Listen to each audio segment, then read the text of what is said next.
Welcome!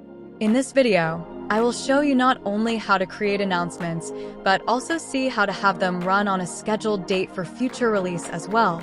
See how to add images or attach any files. Let's go!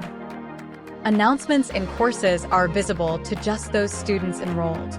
To create, you can select Create an Announcement, or you can select the drop-down and Create Announcement. Add a title, and then create the body of the post. You're in the HTML editor. You can click the three dots to expand for more options. I will change the font and make it a little bigger to create emphasis.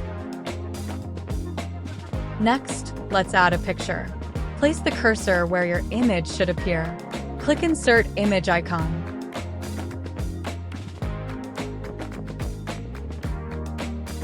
Upload from my computer. Next, let's have this run on a different date. Scroll down the page.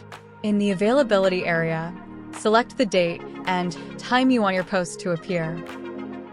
In the Attachment area, you could also upload any attachments that are necessary for the post. When you are ready, click Save as Draft to continue to edit, or Save and Publish. If you have a post scheduled for future and select Publish, your students will not see it until the scheduled time. And there you go, how to create an announcement for your course, pre-schedule for future release, and add any images or attachments. Thanks for watching. Be sure to check out the other videos.